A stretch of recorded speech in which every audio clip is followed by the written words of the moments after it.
우리가 반드시 지켜야 할 두 가지는 시간과 물질입니다. 시간과 물질. 시간의 건강의 축복과 관련된 것이고, 또 물질은 말 그대로 재물의 축복과 관련된 것입니다. 시간은 주일 성수이고 물질은 10의 1조입니다. 이는 우리에게 건강과 물질의 축복을 주기 위한 하나님의 방편이요 하나님의 수단입니다. 하나님의 지혜입니다. 우리에게 주기 위한 하나님의 지혜의 은혜입니다. 우리의 시간을 빼앗고 우리의 물질을 빼앗기 위함이 아니라 우리를 축복하기 위한 하나님의 방법입니다. 이는 창세기에 나오는 선악과 같은 원리를 가지고 있습니다. 아담에게 모든 것을 주시며 다스리고 정복하라고 축복하셨지만은 동산 중앙에 있는 선악을 알게 하는 나무의 열매는 먹지 말라 했어요. 먹는 날에는 정령 죽으리라. 하나님의 지엄한 명령이 임했습니다. 이는 순종에 대한 테스트요 창조주와 피조물에 대한 구별이었습니다. 하나님의 하나님 되심에 대한, 창조주의 창조 되심에 대한 선언이었습니다. 이에 순종하는 것은 하나님의 명령에 순종함을 보여주는 것입니다. 하나님의 하나님 되심에 대한 인정이요 스스로 피조물에 대한 겸손함의 인정이었습니다. 주일 성수와 11조도 똑같은 의미를 가지고 있습니다.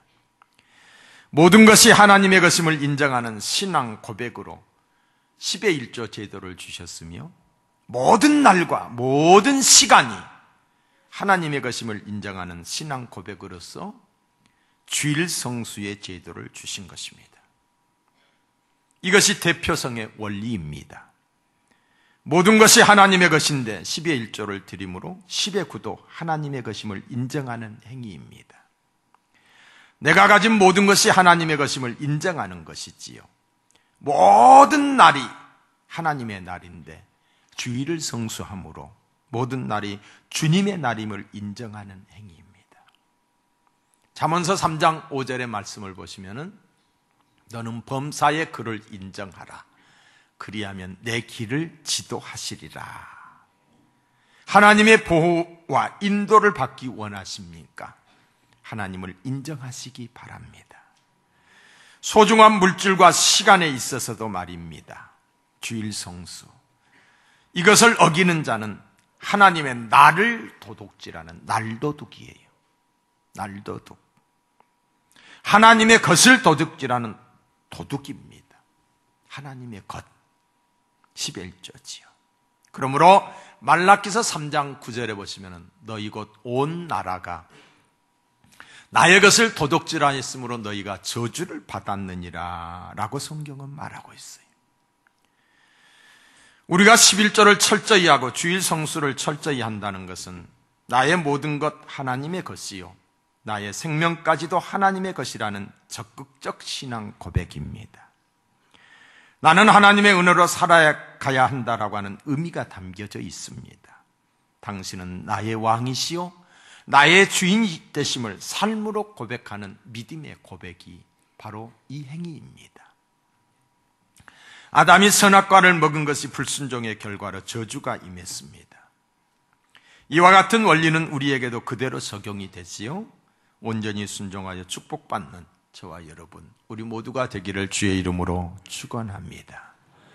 첫째로 주일 성수에 대해서 말씀을 올립니다. 창세기 2장 3절의 말씀을 보시면 하나님이 일곱째 날을 복주사 거룩하게 하셨으니 이는 하나님이 그 창조하시며 만드시던 모든 일을 마치시고 이날에 안식하셨습니다. 안식, 주일이 안식일이지요. 안식일은 창조의 원리입니다. 인간은 창조의 섭리를 따라 살아야 건강하고 복되게 사는 거예요. 창조의 섭리를 무시하고 주일도 없이 열심히 산다.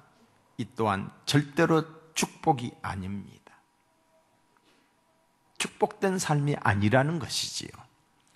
계산상에는 더 많이 버는 것 같고 더 많이 모으는 것 같지만 모아지지 않습니다. 주일은 무슨 일이 있어도 엉망금이 생겨도 주 안에서 안식하셔야 됩니다. 누구와 함께? 하나님과 함께, 가족과 함께. 하나님 전에 나오셔서 온 가족과 함께 예배를 드리며 새 힘을 충전받고 능력을 받아서 6일을 거뜬히 사는 거예요. 세상 사람들은 우리가 말하는 주일을 그들은 휴일이라고 말해요. 쉰다라고 말해요. 그러나 우리는 하나님으로부터 충전받는 날이 주일인 줄로 믿습니다. 온전한 주일 성수를 하게 되면 개인의 생명이 길어지고 가족의 생명이 건강해집니다. 가족 간에 서로 건강해지는 거예요. 가족과 함께 하기 때문이에요. 주일도 없이 계속 일만 해보세요. 몸도 병들고 가정도 병듭니다. 공산주의자들이 종교는 아편이다라고 하면서 주일을 없이 해버렸어요. 그리고 8일 개념으로 또 10일 개념으로 그렇게 바꿔버렸던 거예요. 예배를 못 드리게 했습니다. 그 결과 공산국가들은 하나같이 거지처럼 가난하고 비참해진 것을 우리는 보았습니다. 주일 성수는 십계명에 하나님이 묶어놓으셨습니다. 십계명에 반드시 지켜야 하는 것에 하나님이 묶어놓으셨어요. 출애굽기에 보시면 안식일을 거룩하게 지키라 말씀하셨습니다. 이는 하나님의 지엄한 명령입니다. 하나님의 명령입니다. 우리가 선택의 여지가 없습니다. 순종만 있을 뿐입니다. 주의를 범하시면 안 됩니다. 무슨 일이 있어도 지켜야 합니다. 지키되 정성을 다해서 지켜야 돼. 도장만 찍고 가는 것이 아니에요. 문턱만 받고 가는 것이 아니에요. 하나님 전에 나와서 살아계신 하나님께 나의 진정을 보여야 돼요. 감사를 해야 돼요. 회개를 해야 돼요. 마음과 뜻과 정성을 다하여 살아계신 하나님께 드려지는 예배가 되어야 됩니다. 무슨 일이 있어도 말입니다. 이 날을 범해서는 안 되는 거예요. 될 수 있는 대로 본교에서 예배를 드려야 되는 거예요. 여러분, 예배에 지각하지 마세요. 정말 지각하지 마세요. 일찍 와서 조금 빨리 와서 열려진 마음으로 하나님께 예배를 드리면 얼마나 좋겠어요. 예배를 구경자로 왔다가 구경만 하고 가서는 아니 돼요.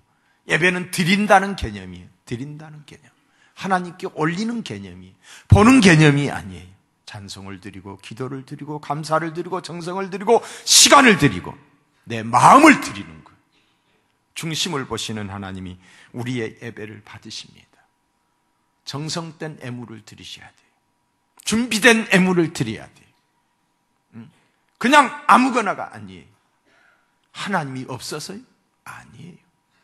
가정 예배를 드리든 구역 예배를 드리든 모든 예배에 있어서 성공자가 되어주시고, 여러분 될 수 있으면 뒤에 앉으려고 하지 마시고 앞에 와서 차곡차곡 이렇게 앉으면 보기도 좋고, 저도 여러분들이 가까이 있어서 좋고 하나님도 좋을 거예요.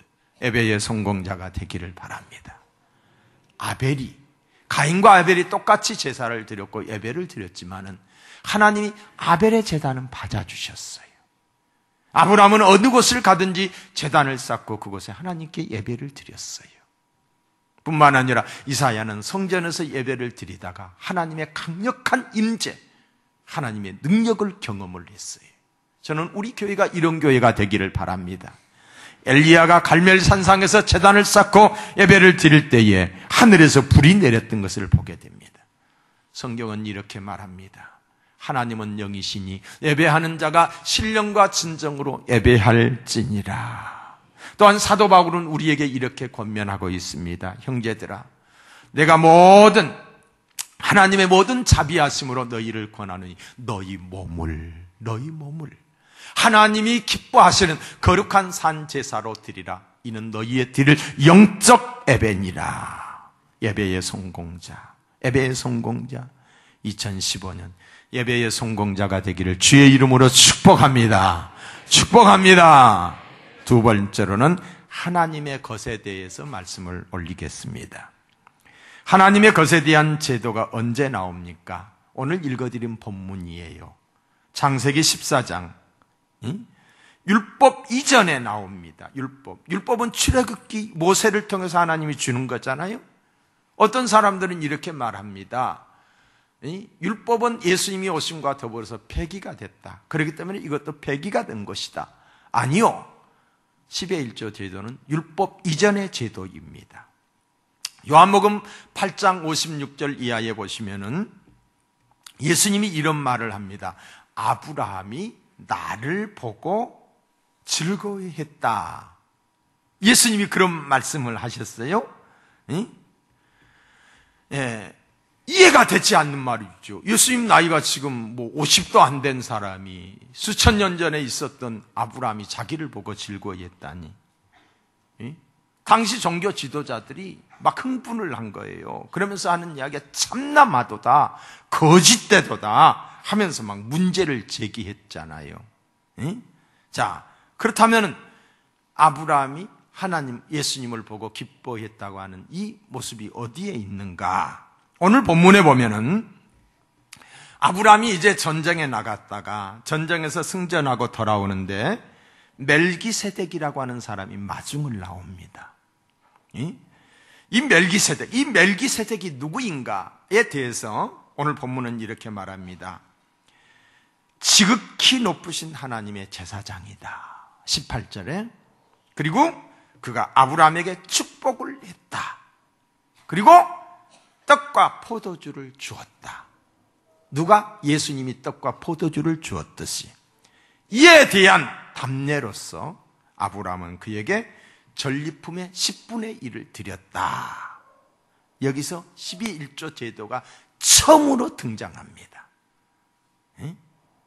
자, 여기서 말하는 이 멜기세덱이 누구인가? 이에 대하여 히브리서 기자는 히브리서 7장에 보시면은 의의 왕이요 샬렘 왕이니 곧 평강의 왕이요 아비도 없고 어미도 없고 족보도 없고 시작한 날도 없고 생명의 끝도 없어 하나님의 아들과 방불하여 항상 제사장으로 있느니라.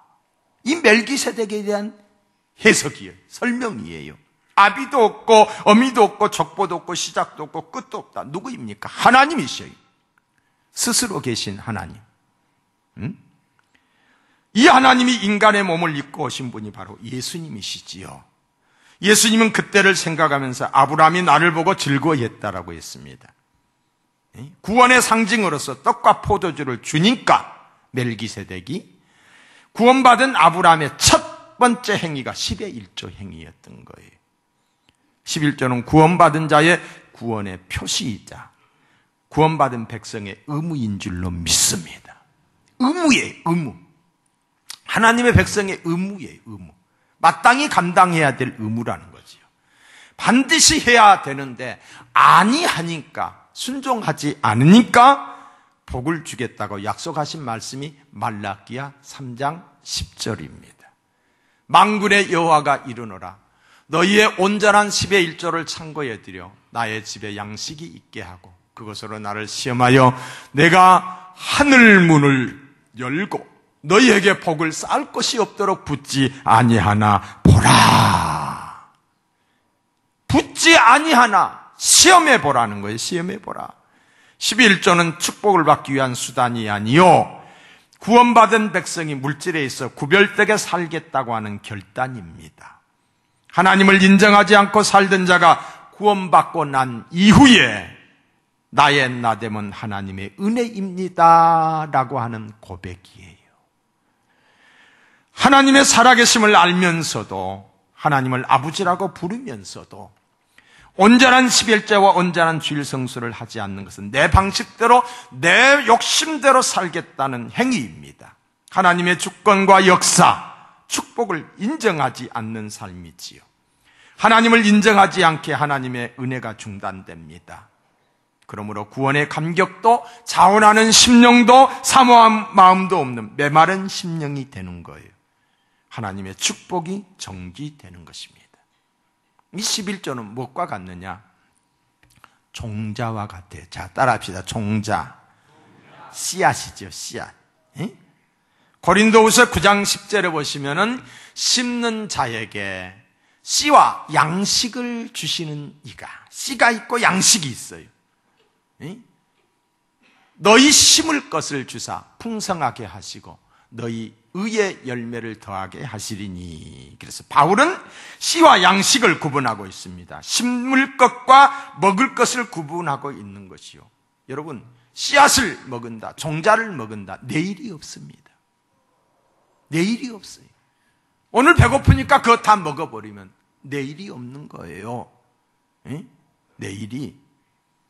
창세기 47장에 보면은 온 땅에 기근이 들었을 때에 야곱의 아들들이 양식을 구하려 애굽으로 내려왔을 때 양식이 아닌 그들이 뭘 구하냐면 종자를 구해요. 배가 고파 죽겠는데 그들은 종자를 달라는 거예요. 양식을 달라는 것이 아니라. 창세기 47장 19절에 보시면 우리에게 종자를 주시면 우리가 살고 죽지 아니하고 전지도 땅도 황폐하지 아니하리이다. 종자가 없을 때는 소유를 팔아서라도, 집을 팔아서라도 종자를 만들어야 합니다.